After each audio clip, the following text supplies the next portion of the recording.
फर्क दो चीज़ें, एक तो एक्सपेक्ट ये किया जाता है, ख्याल था बहुत से लोगों का, ऑब्जर्वर्स का, कि मियाँ साहब आएंगे तो एक इलेक्शन कैंपेन ट्रेल हिट करेंगे। उन्होंने एक ही जलसा किया अपना, और जलसे करेंगे, मोमेंटम बनेंगे, और साथ पैरेलल ट्रैक के ऊपर ये अलायंसेस बनाने की भी, इत्तेहाद बनाने की बातें होंगी।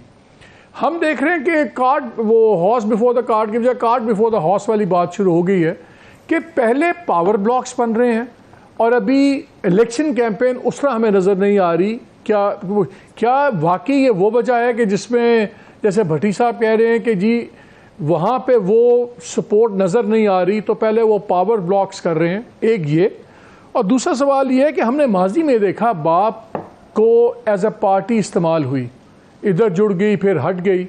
अब बाप को डेसिमेट उसको भी किया, उसमें से लोग निकल के ज्वाइन कर रहे हैं PMLN को। तो अब we have gone one step further, सिर्फ बाप का वोट नहीं आया, बाप के बंदे ही मुस्लिम लीग में आ रहे हैं। तो ये दिस एक्स्ट्रा स्टेप, इसको आप क्या देखते हैं? ये ओवरकिल है या वाकई सिचुएशन इतनी पैरेलस है या डाइसी है कि कोई किसी के संग चांस लेने पे तैयार नहीं है?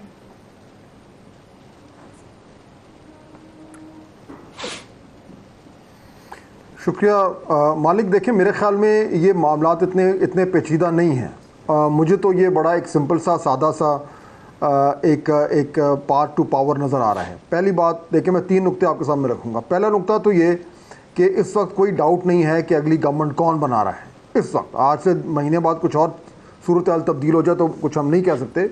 आरिफ हमीद भट्टी साहब की बात में बड़े गौर से सुन रहा था और मैं उनसे डिसएग्री नहीं करता। जो रियलिटी ऑन द ग्राउंड है वो बहुत हद तक वही है जो वो बात कर रहे हैं। लेकिन ये पाकिस्तान में कब हुआ है कि रियलिटी ऑन द ग्राउंड जो है वो एक्चुअली रिफ्लेक्ट करे मुकम्मल तौर पर reality of the ballot box?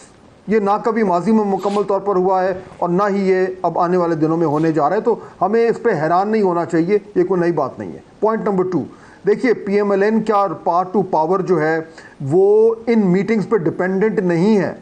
ये नुक्ता मैं री एम्फसाइज करना चाहूँगा मालिक साहब। ये जो मीटिंग्स हो रही हैं कराची में, सिंध में या बलूचिस्तान में, ये एक रियलिटी को वैलिडेट किया जा रहा है। इनके इन मीटिंग्स के ऊपर डिपेंडेंट नहीं है कि ये ब्लॉक्स बनने या नहीं बनने। ये ब्लॉक्स बनने हैं। अब उस रियलिटी को एक बाकायदा तौर पर एक पॉलिटिकल कवर दिया जा रहा है। और पॉइंट नंबर 3 मेरा ये है मालिक साहब कि ये तमाम चीज़ें सामने रखते हुए अगर आज आपको इलेक्शन कैंपेन नज़र नहीं आ रही तो उसकी वजह वही है जो मैंने पॉइंट नंबर 1 और पॉइंट नंबर 2 में कहा था कि पहला स्टेज था मियाँ नवाज शरीफ साहब की वापसी। दूसरा स्टेज है कि वो जो पार्ट टू पावर है उसको क्लियर करने के लिए ब्लॉक्स बनाने। जब वो बन जाएंगे तो स्टेज नंबर 3 होगा आखिरी 3 हफ्ते में, 4 हफ्ते में इलेक्शन कैंपेन, जो कि उस रियलिटी को जो पहले से डिसाइड हो चुकी है एक तरीके से एक शक्ल देगी और कैंपेन के नतीजे में फिर जो है वो एक नई हुकूमत मार्ज़ वजूद में आएगी। तो आप कह रहे हैं ये तो डिसाइड हो गया हुआ है कि वही गवर्नमेंट बनाएंगे, आप सिंपली उसके चीज़ों को they are being put in place, सिर्फ वो मिसिंग द ब्लैंक्स उसको कर रहे हैं। लेकिन देखिए, मेरे ख्याल में ये चीज़ अगर क्लियर हो भी गई है तो उससे जो रियलिटी ऑन द ग्राउंड है उस पर इसलिए फ़र्क नहीं पड़ता क्योंकि अल्टीमेटली पीपल्स पार्टी जो है वो एक रैशनल प्लेयर है। उन्हें अच्छी तरह मालूम है कि इस वक्त जो सियासी माहौल है वो क्या है और उसमें उनके पास कितनी स्पेस है एक स्पॉइलर का रोल अदा करने के लिए, और वो स्पेस ज़्यादा नहीं है। क्योंकि देखिए मालिक साहब, आपके प्रोग्राम में मैंने पहले भी कहा था कि अल्टीमेटली तमाम लोगों को एक बड़े टेंट के नीचे आना है, और ये मुमकिन मुझे तो नज़र नहीं आता कि जब वो टेंट खड़ा होगा और उसमें नीचे लोग जो आएंगे तो उसमें पाकिस्तान पीपल्स पार्टी नहीं होगी। ये मुझे तो नज़र नहीं आता। हाँ, ये ज़रूर हो सकता है कि वो कोलिशन गवर्नमेंट का में एक छोटा हिस्सा हो या सिंध में उसका एक रोल हो। बिल्कुल ये बात ठीक है कि सिंध में पाकिस्तान पीपल्स पार्टी को गवर्नमेंट से बाहर करना कोई आसान काम नहीं है, ये बात बिल्कुल दुरुस्त है। लेकिन पीपल्स पार्टी ये भी अच्छी तरह जानती है कि वो एक इम्पॉर्टेंट स्टेक होल्डर है उस सेटअप में जो कि अब बनने जा रहा है, और जो सेटअप बनने जा रहा है वो इस वक्त की जो मौजूदा एक रियलिटी ऑन द ग्राउंड है उसको रिफ्लेक्ट करेगा, उसको मिरर करेगा। तो उसमें पाकिस्तान पीपल्स पार्टी जो है वो शायद उसको ये एहसास हो रहा हो कि जो उसके ख्याल में जो उसका रोल था, अब जो रोल नज़र आ रहा है वो उससे कम है। लेकिन ये मुमकिन नहीं है कि पीपल्स पार्टी कहे कि ठीक है जी, अगर मुझे छोटा रोल मिल रहा है तो मैं टेंट के नीचे नहीं आती, मैं बाहर जाकर खड़ा हो जाऊंगा। ये मुझे होता नज़र नहीं आ रहा। अब बड़ा सवाल वही है कि ये जो इस टेंट के नीचे जिन लोगों ने आना है वो किस कॉम्बिनेशन में आएंगे। और उससे भी बड़ा सवाल वो है जो अभी भट्टी साहब बात कर रहे थे कि वो जमात जिसने उस टेंट में नहीं आना, क्या वो टेंट के बाहर रहकर कोई रोल अदा कर सकती है, या उसको भी मजबूरन किसी ना किसी तरीके से टेंट के नीचे आना पड़ेगा अपनी पॉलिटिकल लाइफ को प्रोलॉन्ग करने के लिए। ये वो बड़े सवाल हैं जिनका आंसर हमें अगले 1-2 महीने में मिल जाना चाहिए। लेकिन एक चीज़ बताएं, बहुत से पॉइंट्स ऑफ कॉन्फ्लिक्ट भी हैं। मसलन मेरी इत्तला ये है कि एक ताकतवर हल्के से ये प्रेफरेंस है कि जो अगला चीफ मिनिस्टर बलूचिस्तान हो वो बड़ा सख्त आदमी हो, बिकॉज सख्त फैसलों की ज़रूरत होगी, क्योंकि ग्वादर पोर्ट को और रेकोडेक को बड़ा इंटीग्रल पार्ट समझा जा रहा है इकनॉमिक पैकेज का। और बल्कि नाम भी आ रहा है कि जी सरफराज बुगटी माइट बी एक पॉइंट आउट हुए में as one of the possible next chief ministers.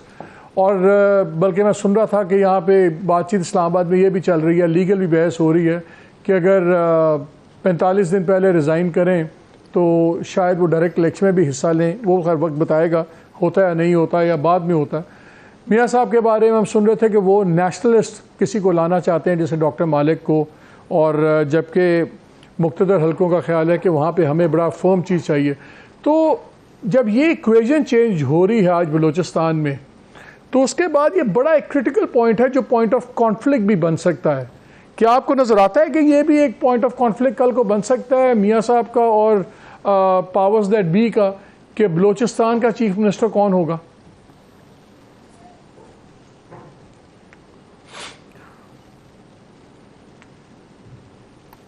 देखिए, अगर तो आप मेरे से सवाल कर रहे हैं मालिक, तो मुझे नहीं लगता कि पॉइंट ऑफ कॉन्फ्लिक्ट अभी होगा।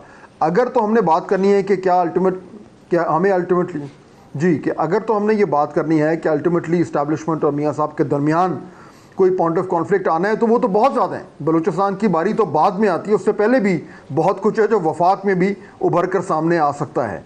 लेकिन मेरी जो रीडिंग है इस वक्त सूरत हाल की और PMLN की, वो ये है कि ये पॉइंट ऑफ कॉन्फ्लिक्ट को सामने नहीं लाया जाएगा, at least in the short to medium term. Ultimately जब तमाम मामलात सेटल हो जाएंगे तो फिर कहीं ना कहीं कुछ भी हो सकता है। लेकिन इस वक्त PMLN को अच्छी तरह मालूम है, और मैं यहाँ पे अगेन आज मैं और आरिफ हमीद भट्टी साहब बहुत अग्री कर रहे हैं, पता नहीं अल्लाह खैर करे क्या हो रहा है, लेकिन मैं तीसरी बार फिर आरिफ हमीद भट्टी साहब से अग्री करूँगा कि इस वक्त जो है वो PMLN किसी भी तरीके से ड्राइविंग सीट पर नहीं है। अगर PMLN के कोई लोग ये समझते हैं कि वो इस्टेब्लिशमेंट की मजबूरी बन गए हैं, तो ये उनकी भूल है। ऐसा नहीं है। रियलिटी ऑन द ग्राउंड, जो पावर रियलिटीज़ हैं वो मुख्तलिफ हैं, और PMLN में जो अच्छे मामलात को भांपने वाले लोग हैं वो ये समझते हैं कि इस वक्त अगर उन्होंने पावर में आना है और पावर में रहना है और एक नई किस्म की सेटअप के साथ मामलात को संभालना है, तो उसमें उनको इस्टेब्लिशमेंट के साथ चलना है। क्योंकि इस वक्त जो गवर्नेंस का मॉडल हमारे सामने आ रहा है, जिसकी पिछली गवर्नमेंट के डिज़ोल्व होने से पहले बात हो रही थी, उसमें इस्टेब्लिशमेंट का और जो गवर्नमेंट ऑफ द डे है उसका बहुत ज़्यादा करीब का रिश्ता है। और वो तभी हो सकता है जब तमाम तर कॉन्फ्लिक्ट्स को at least in the short term जो है वो अवॉइड किया जाए। तो मेरे ख्याल में PMLN एक रैशनल और प्रूडेंट एक्टर है, वो ये इंश्योर करेंगे कि ना हो। लेकिन कुछ अरसे के बाद जब मामलात सेटल होते हैं तो मालिक साहब फिर पॉलिटिकल डायनामिक्स से अपना एक रिदम पकड़ती हैं, और फिर तो जाहिर बात है कुछ भी हो सकता है।